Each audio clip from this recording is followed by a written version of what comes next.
And we're live. Live. Hello, everybody. Welcome to Circle Back to You podcast. I'm your host, Jason Wilson. Today, we are live with our friend, Sarah O'Brien. She's our Chief Mental Health Officer of Circle of Friends Club. Welcome to the show, Sarah. Hi, Jason. It's good to see you. Good to see you again, too. I Ladies know and gentlemen, we've been busy. yeah, yeah.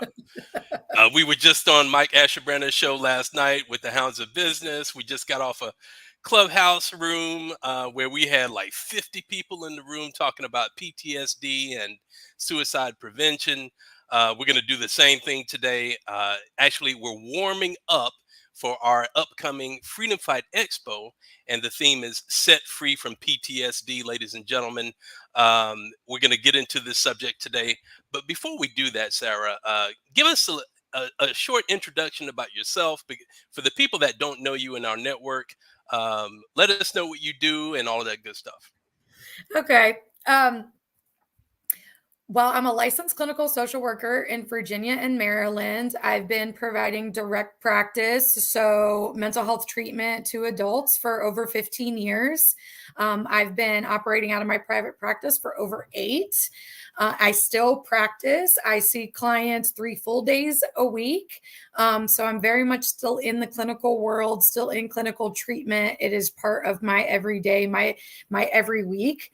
And so that's pretty significant and important to me as the Chief Mental Health Officer of Circle of Friends Club, and providing up-to-date and pertinent information for our members there for mental health and wellness. So that's also something that I do over at Circle of Friends Club is host support groups, consultation groups. I've created a bunch of resources and handouts for our members there for better mental health and wellness and recognition of these things and mental health advocacy and awareness all around. So it's a pretty exciting time, maybe, to be in mental health. At least working with you, Jason, it's an exciting time. And I'm happy to have this conversation out loud. I have these conversations all the time, in my one-to-one therapy sessions and in my networks of people. But I understand it's not often part of the greater conversation, and that's what we're trying to do here is bring it to the forefront, make it less taboo, destigmatize it, make it more normalized that we talk about these things. It affects many, many people. And I have a huge advocacy heart, right? Like the social worker in me wants to advocate and wants people to not feel alone, to have access to care, to understand their symptoms, to understand where things come from, and that there is hope and ways to change. We know that pretty solidly. Like, we don't have to stay stuck in any state. And I have learned that myself as I've walked through things. So my role, is all around wellness. Like, I'm helping people individually. I help people in a group setting. I do trauma-informed consulting and coaching for business to business or individuals. And this is so that we can reduce pathways to harm and increase pathways to safety. Trauma-informed care is that pathway. It is operating out of an assumption that anybody and everybody you interact with could and maybe does have a lived experience of trauma. And we need to hold more space for that, be more empathetic, and understand that not everybody is going to be in the same place at the same time, and that reactions and presentations and functioning as a result of trauma is individual and nuanced. It's a very individual experience. And so it's not always a one size fits all. And we still need to have care and empathy for individuals, that don't fall into like whatever bucket we think they need to be in. And so I'm here with Jason, hopefully doing the good work, and trying to get that out to people. Well, one thing's for sure, Sarah, we're doing a great work. This is a conversation that needs to take place, more often, as you said. And, I couldn't be prouder than to be side by side with you here on LinkedIn and YouTube talking about this subject. Now, at the Freedom Fight Expo on September the 21st, actually, it's a 3-day event, but you're speaking on the 21st about CPTSD and your experience with that. Now, there's two kinds of PTSD, if you don't already know this in the audience. Uh, Regular PTSD and then CPTSD. What's the difference? And give us some background about that. Yeah, great. I love this question. Also, because a little bit CPSD is kind of new for me, as it's a diagnosis that I now have, carry, whatever has been assigned to me. It makes sense for me. It was actually a good thing to learn about this term, I guess, and to understand it, because it meant so much of what was happening in me, and so much of my reactions made sense. And so I'm really happy to talk about this, because I don't think people quite understand the nuances. And what we need to understand is that PTSD is a diagnosable mental health disorder as classified in the ICD-11, which is the medical directory for diagnoses, and it is listed in the DSM-5, the Diagnostic and Statistical Manual, which is the mental health sort of inventory of diagnoses. And PTSD exists in both. And CPTSD does not exist in both yet. It is listed in the ICD-11, which is a medical diagnosis, but it's not yet listed in the DSM, which is interesting. They're trying to sort of make a distinction between CPTSD and some other disorders, but we have some clear distinctions about what they are. What we know about PTSD, and if we talk about how the diagnosis works and meeting the criteria, it's time limited. So PTSD falls within right after an event through 6 months after the event. It's more of an acute situation. It's something, maybe a single event. It's not always a single event, but single events are more likely to result in PTSD rather than CPTSD. Now, what do I mean by a single event? A car accident, a house fire, something like that was like a one-time experience, although very traumatic. It wasn't ongoing. It wasn't repetitive in nature. You didn't experience a car accident every single day for years. That's not the situation. And so then it makes perfect sense that you have this post-traumatic stress that shows up post a traumatic experience. But with PTSD, it's time limited. They're saying yes, it's something major that's disrupted things and you're not in your normal functioning, but it's not extended. It's not long-term. It resolves. You get better. A lot of times that's with treatment or with therapy. But then, you work through the trauma caused by that single event, or less chronic. I don't want to say it's always a single event, but it's just less repetitive, less chronic. And CPTSD is something that is ongoing. It's an abuse, a neglect, an invalidation, or trauma experience that does not end, basically. So this is in situations like childhood and developmental trauma from your caregivers and caretakers. The reason this is chronic and ongoing is because if you're a child and you're dependent on your caretakers and they're the ones abusing, neglecting, invalidating, or traumatizing you, you cannot get out of that situation because you are a dependent child. By nature, then, that's a repetitive, chronic stress environment, trauma environment that you're living in. And so that has major negative impact and effects on people's functioning, on their self-view, on their worldview, on how they interact in relationships. There's a lot of relational upset that comes with complex post-traumatic stress disorder because the chronic nature, whether you're in an abusive relationship, even later in life, if you're in a relationship with a narcissistic partner, this is likely to come up because of the chronic nature of things. It's being in the stress environment. It's being in the trauma environment day in and day out and trying to adjust and function and live in that, survive in that environment.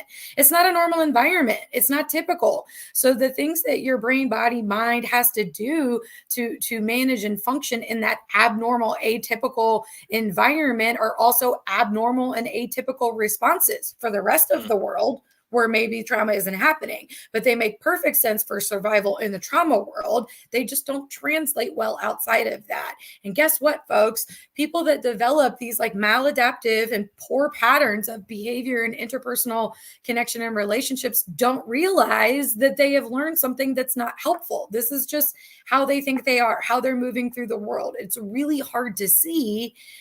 except that it just feels really hard to live in the world. Like, you don't understand why things don't work for you, why relationships don't last, why people let you down, feeling taken advantage of, those types of things.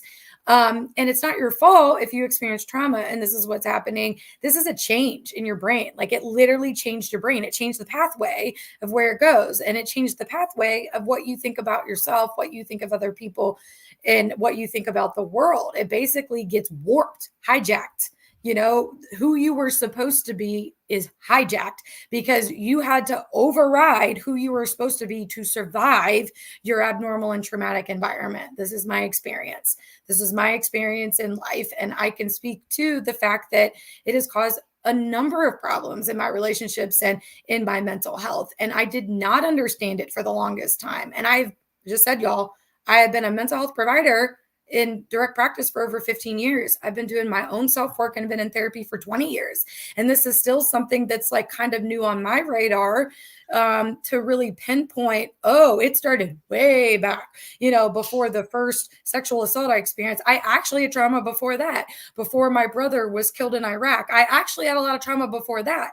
So I did a lot of my work on things that happened later that I remembered, but this stuff I didn't remember, but it was really obvious in sort of reaction and behavior. And that's what we'll see with people. It's ongoing. It's chronic, right? So what people want to say is like, it's just who they are. It's like a personality thing. It looks like that.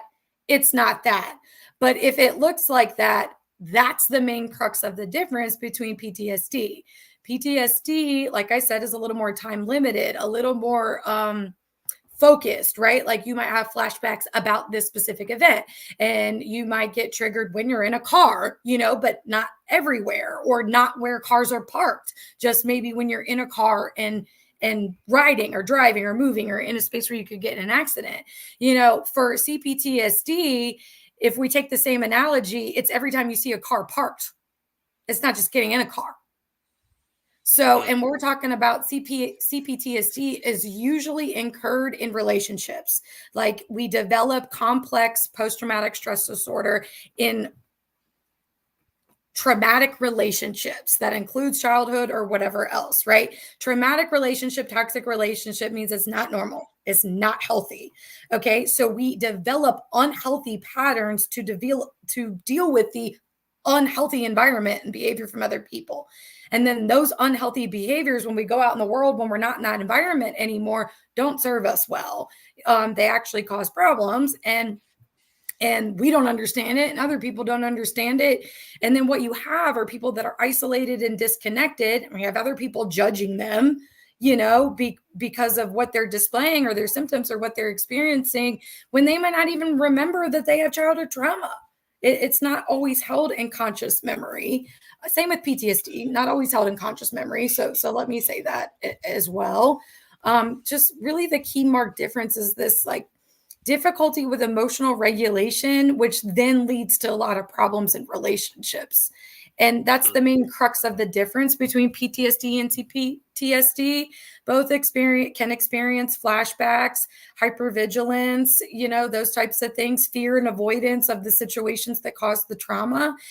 It's just that, when it's a car accident, it's maybe riding in cars. And when it's CPTSD and it's relationships, it's every person that you encounter. Everyone is a potential danger zone. Every person that you encounter is a potential for you to get re-injured or re-traumatized, because your trauma exists within relationships. So that means your fear, your avoidance, your maladaptive behaviors all come out when you're in relationships with other people, friendships or otherwise. It's not on purpose. That's something I need to say. A lot of people would say that I've been a difficult person to be in a relationship with. Let me tell you, the family I came from, all of them difficult to be in relationship with. And that's what I learned. And that's what I repeated.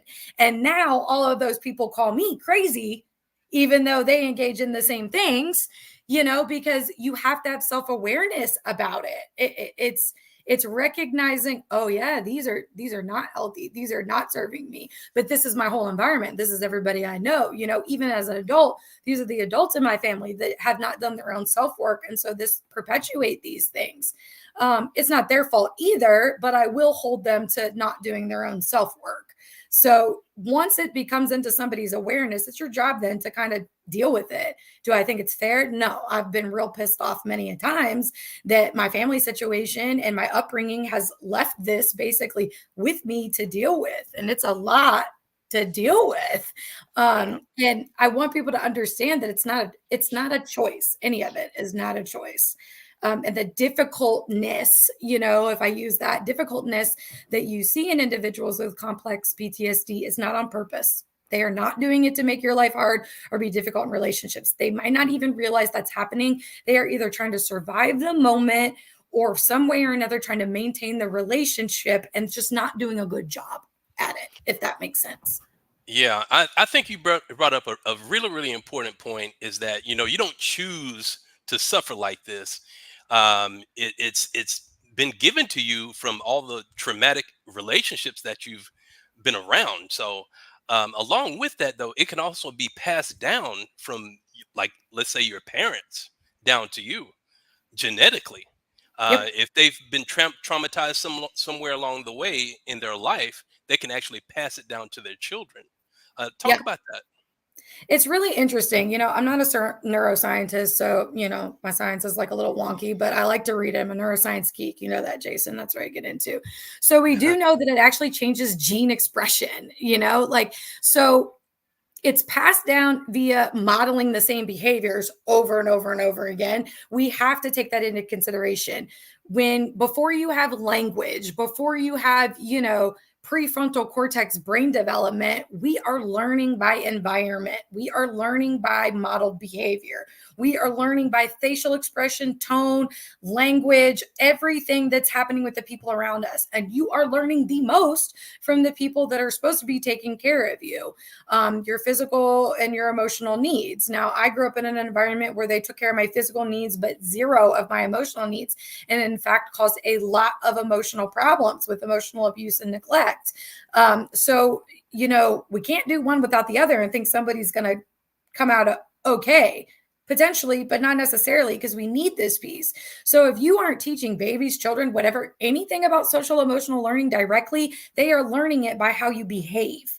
So one way that we pass it down in families is that if you haven't done your own work and you haven't done healing, you are just going to repeat those patterns of behavior. We know that it's been replicated in science. It's almost impossible not to, just because you learn that that's the way to be during such formative years when your brain is a little sponge. And when your brain is a little sponge in those formative years, it paves the way, right? So we call this like a schema, how you view yourself, how you view the world, basically the roadmap to how you go through life as a person gets cemented when you are learning when you're young. So if you have poor models of how to engage in relationships, you are going to pick that up and just do the same thing. And then you're not going to understand why it's not working for you later in life. Like that's where that confusing part comes from. So there's the learning that gets passed down, but then there is also genetic components and like changes in gene expression and in brain functioning. It's like a predisposition for it as well. So there, for anybody that didn't do in your ancestry, whatever, in the people that came before you that maybe experienced trauma in your family system, they did not do their own self-work and heal that trauma, resolve that trauma within themselves and try to get to a healthy and more healed whole place, then they've basically just held all that stress, all that trauma inside their bodies for their whole lives until they die, right? And if they happen to have children, like that's what happens. None of it ever got resolved. And so it's been really interesting, and I don't know all the exact science behind it, but people could certainly find it, of the information of like where it's passed down genetically. And so, I mean, if we're talking about my experience, I can go back at least to my great grandparents and know that every generation had trauma. And I can go back at least to my great grandparents and know that nobody did their own self work until me. So that means all the work I'm doing is all of their work too, which is why it's a beast to deal with. And this is why it's a lot. And this is why it's important people do their own work.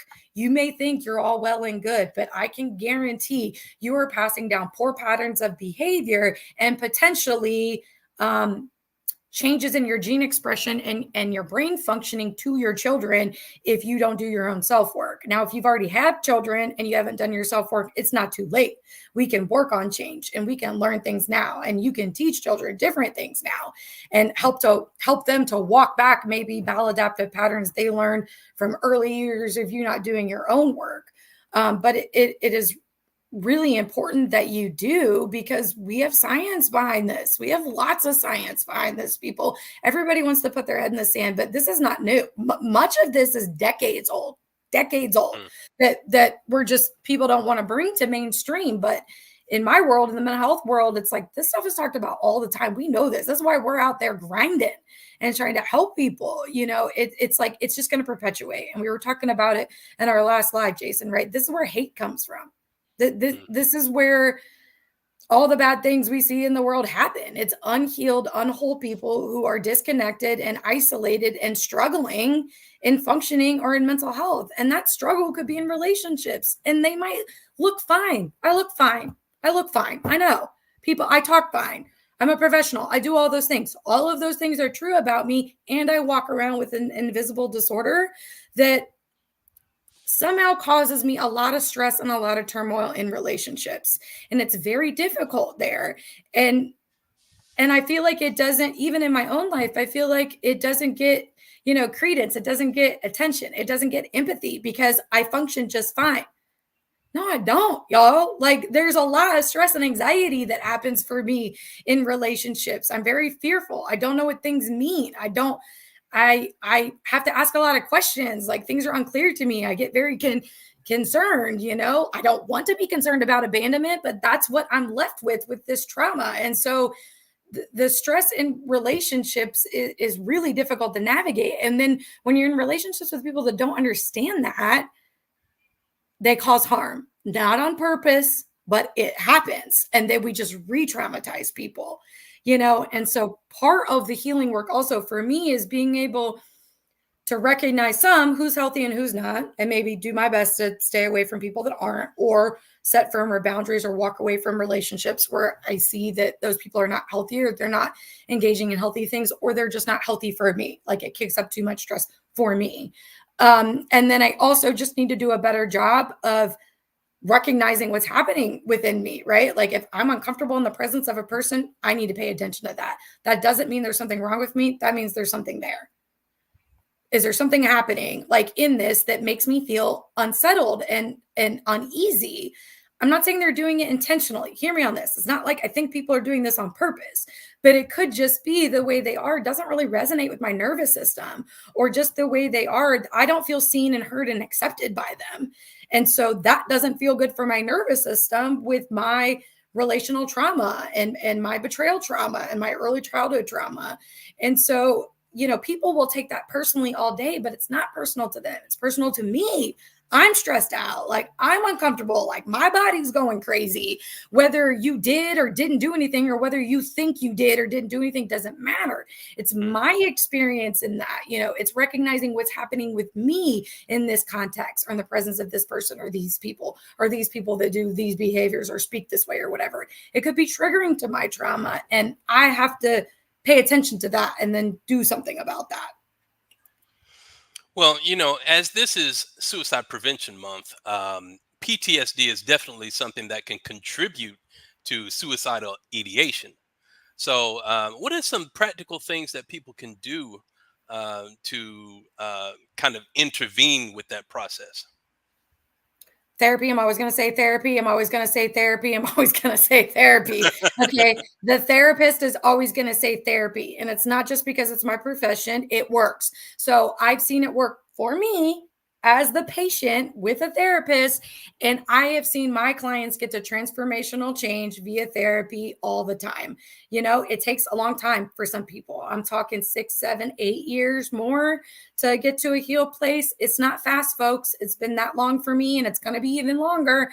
And it's been that long for some of my clients. But I'm talking down and out bad places, addicted to all kinds of drugs, terrible relationships, getting abused, sexually assaulted, not being able to hold down jobs, not being able to pay bills, like literally everything that you can see, to thriving, healthy, totally well-functioning, awesome individuals. It's like who they were supposed to be the whole time. I have seen transformational change happen in therapy. You have to give it a try. You have to give it time. You have to do your own work. It doesn't all just happen in that room. So that's number one. If you have experienced trauma, if you have childhood stuff that you can't explain that's still popping up now, if you experienced a single event or car accident, if you have ever had suicidal ideation, you need to get yourself into therapy. It's not saying that you need hospitalization, but you need a mental health provider to walk you through that, to assess your symptoms and the severity, to get you treatment so that those symptoms and the severity come down. We are trained to do that. Whatever anybody wants to think about therapy and this and that and talk and whatever, things happen. I know things happen. Brain changes occur, and then that is obvious in behavior changes, on the outside. It is obvious in mindset changes and the way people think and what pops in there and what they do or do not ruminate on anymore. Like, I can literally see it. So therapy is always going to be number one. And I guess maybe to get to number one, you got to have some sort of self-awareness. So if you don't feel good, if you're getting sick all the time, I'm talking like if you're getting a cold all the time, getting an infection, you maybe need to consider if there is something in your mental health that you haven't been looking at, right? Okay, so that's another thing with the awareness. If things just feel hard for you all the time everywhere, we need to look into talking to somebody about that. Like, that's not a normal experience. So adults have stressors. Life is stressful. We will come up against them. There's things that are exciting that bring stress and things that are not exciting that bring stress. Either way, we go through that as an adult and we do experience that. However, it shouldn't be a permanent state. If you feel stressed all the time, that's a problem, right? That's chronic stress, and there are a lot of issues with that. So start paying attention to yourself, right? Like, where are things coming up? Then therapy, right? Other things that you can do. Please talk about something with someone, find some safe person. If just don't keep it inside, because that's where we get it in our own echo chamber and try to answer our own questions, right? Heal ourselves. And then we just end up sort of spitting back the same maladaptive things that we had before, say it to somebody else. Jason and I were just on another live, and somebody was so vulnerably sharing about losing 2 family members to suicide, and then how much it's messed them up, and how much they think about things and how much they're worried about their own selves completing suicide, just as this has been in their family, and what to do about that. And so some general stress management, emotion dysregulation management things. The other thing I'm going to say besides therapy is deep breathing, because there's also science behind it, and we know that it works. So if you feel like a really intense emotion or really stressed out, stop and take some deep breaths. Okay, I know whoever wants to say it's woo-woo this or whatever, it's not. It's based in science. I'll tell you all day through training. Deep breathing works faster at calming the body, turning off the stress system, turning down the cortisol output faster than Xanax. Deep breathing works faster than Xanax, people. So everybody's on Xanax, goodbye. It's more harmful for you, and you're going to have to take it again faster, right? Where if you have to do deep breathing again, 5 minutes later, it's not putting you at risk for addiction, and it's not putting you at risk for other things. And it works faster, and it's better for you, and you can take it anywhere, and you don't need a prescription for it. And it's not a controlled substance or dangerous. So deep breathing is always what I'm going to go to. I used to be really bad at this and had so much shallow breathing. I was never deep breathing. So we don't think about that either as a stress response, but it is. So if you don't stop and pay attention, if you're ever deep breathing and you're only shallow breathing, that automatically is driving stress to your brain. It's telling your brain it's stressed out because it's not getting enough oxygen, and it's pumping out that cortisol, which is bad for your body. This happens in chronic trauma situations, chronic mental health situations that go untreated. This chronic stress, this output of cortisol in your brain causes a lot of physiological problems. And shallow breathing in and of itself will turn on that stress response system. So deep breathing gets more oxygen to your brain, which I like to say is just yummy good juices for it. And then it calms down and says, we're good. Okay, we're good. Turn that stress off. We just needed to get some more oxygen in there. Because when you're shallow breathing, it's also telling your brain, oh no, like we're doing something here. Like that's usually when we're in a stress state, we're shallow breathing. We can't get to the deep breathing mechanism. It's all of that blood is pumping to your extremities for fight, flight, or freeze. That's why breathing gets shallow. And so that will happen when you're stressed, even if you don't notice it, but then you're causing more stress to yourself with the shallow breathing, which is also something people probably don't know.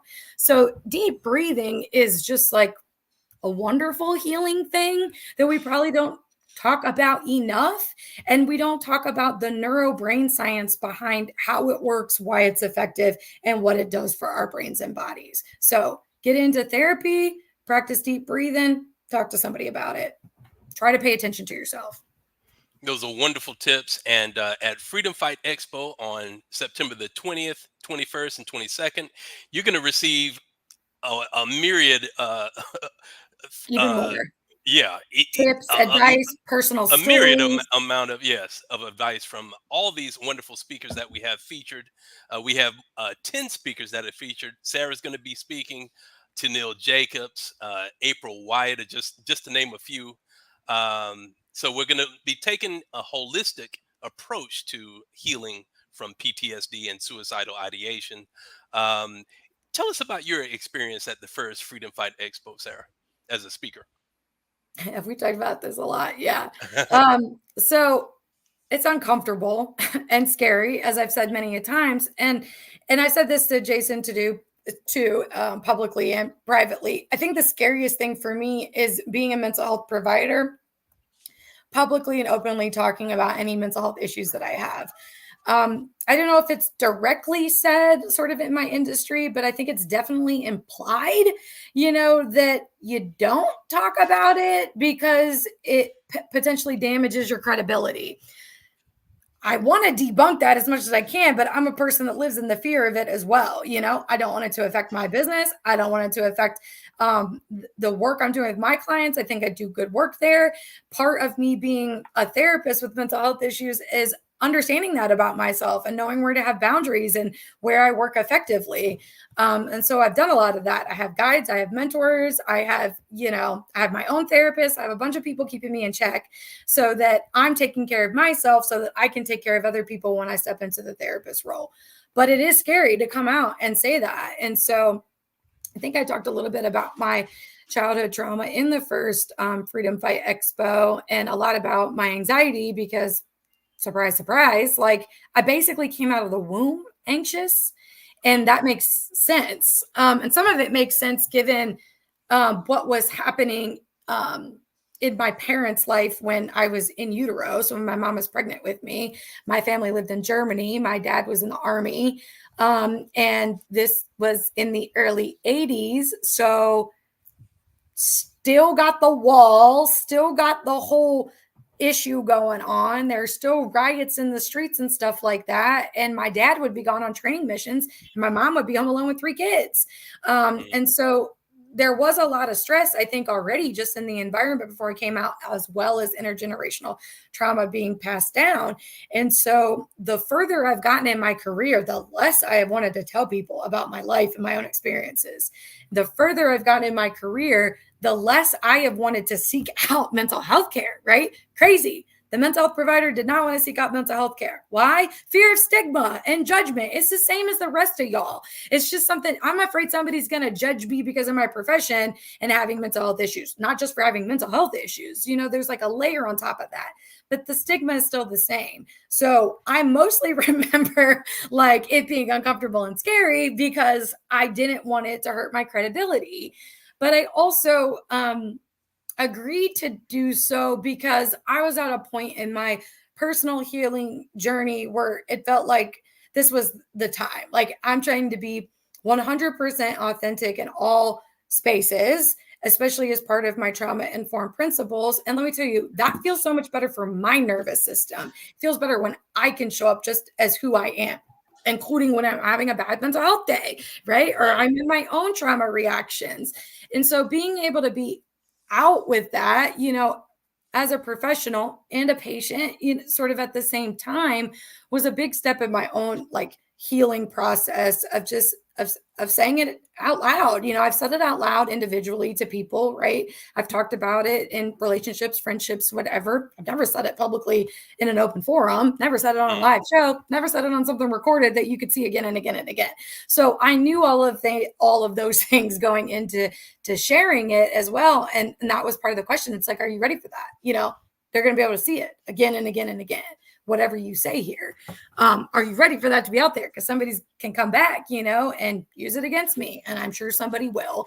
And it's a matter of sticking to my truth and my integrity of, I shouldn't have to hide behind that. Nobody should. Like, it should be more normalized. If you think all mental health providers are mental health squeaky clean, well, you got another thing coming. It's just not true. You think all your medical providers don't have mental health issues? Come on, y'all. Like, that's not true. You can want to believe it all day, but it's just sticking your head in the sand. Professional people have mental health problems. Basically, at this point, globally, people have experienced trauma. So globally, you could see this in any individual anywhere. Nobody's immune.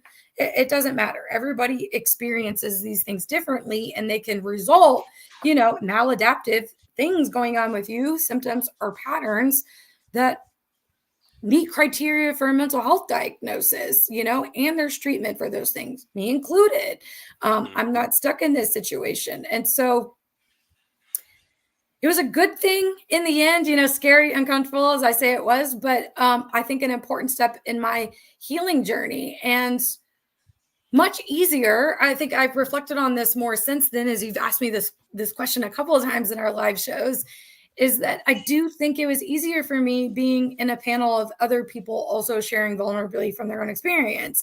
Now, if you would have said, Sarah, let's get on a podcast, you and me, and you just like open up about all your mental health stuff, I'd be like, I don't think so. What is the purpose of this? Like, why am I going to do that? Why am I going to put myself out there all by myself, saying this? But I guess in a way it feels a little bit like a community set it together. Just right. Our individual parts of it, which is important. There's nuance to everybody's story. And I think it is important to hear individual pieces. And that's how I treat my clients anyways, right? Like, I could have 50 clients that all have the same generalized anxiety disorder diagnosis, but it does not present the same way in 50 people. It presents 50 different ways, right? Individually for people. And I could still diagnose it as generalized anxiety disorder. And it's not going to look the exact same in any two people, right? And that's the case here. And that's what you're going to get in the Freedom Fight Expo is personal experiences with PTSD, trauma, CPTSD, and suicide or suicide prevention.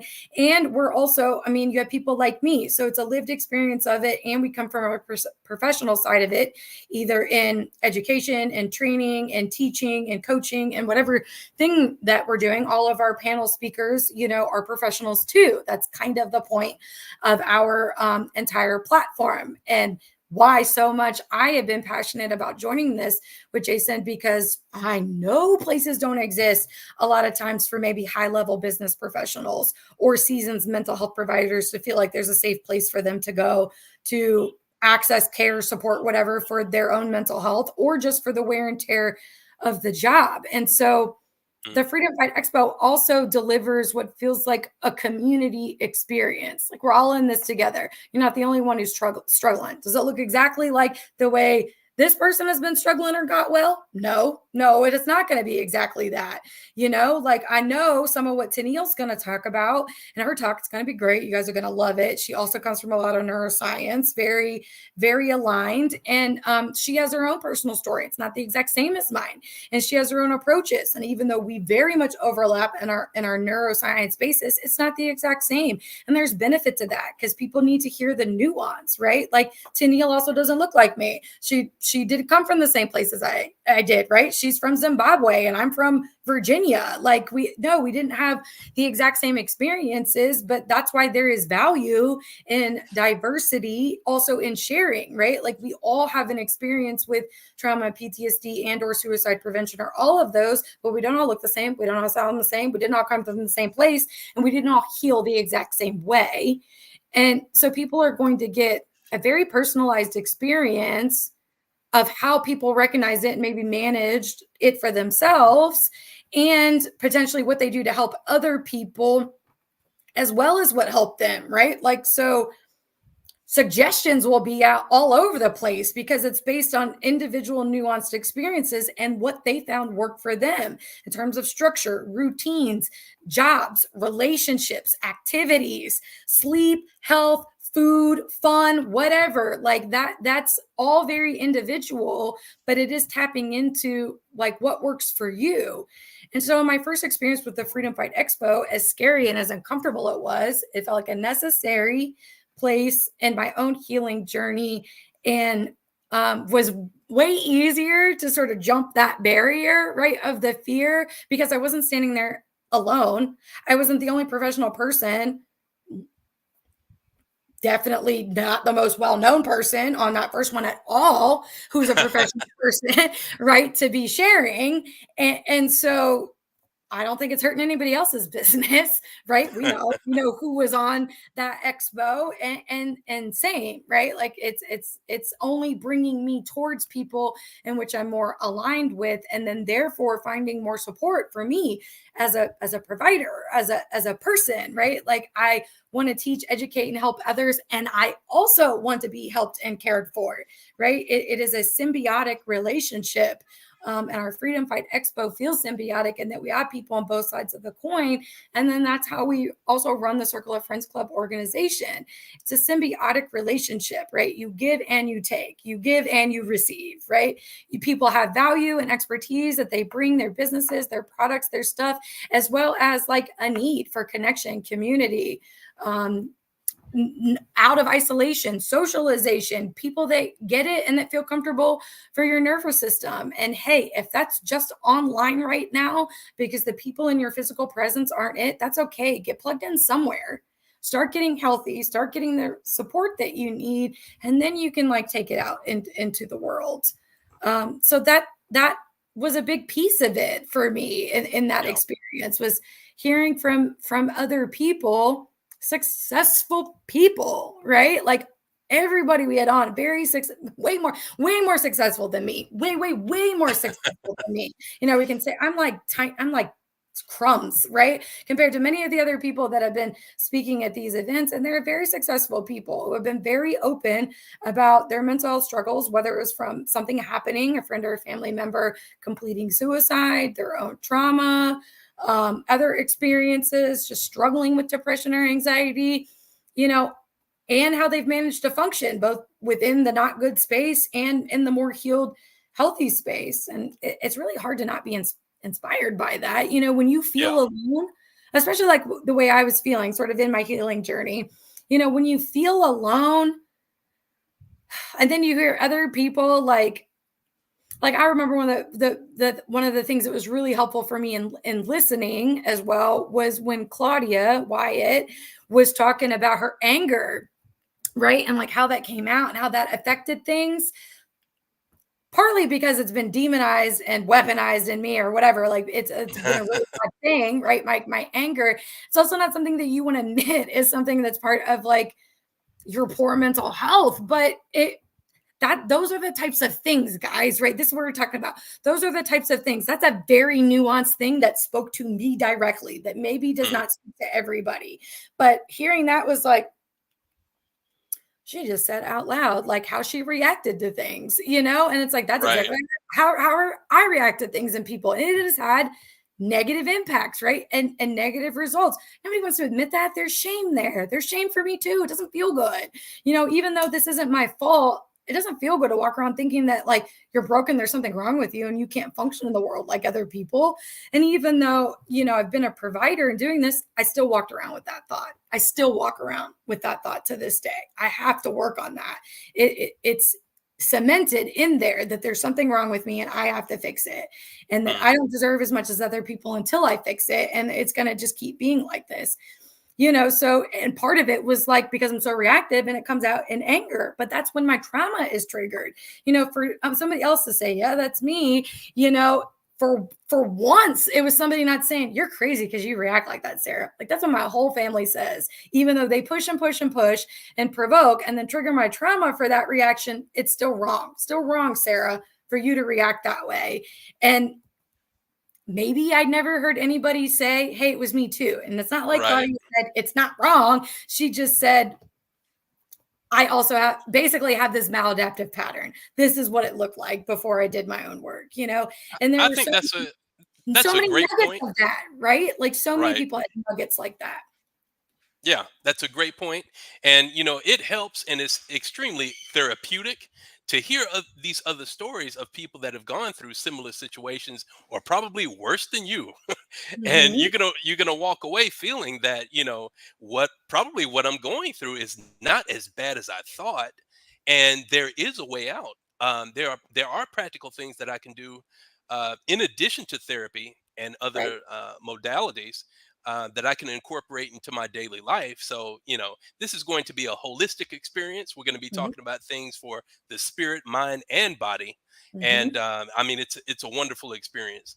So, to participate in this event,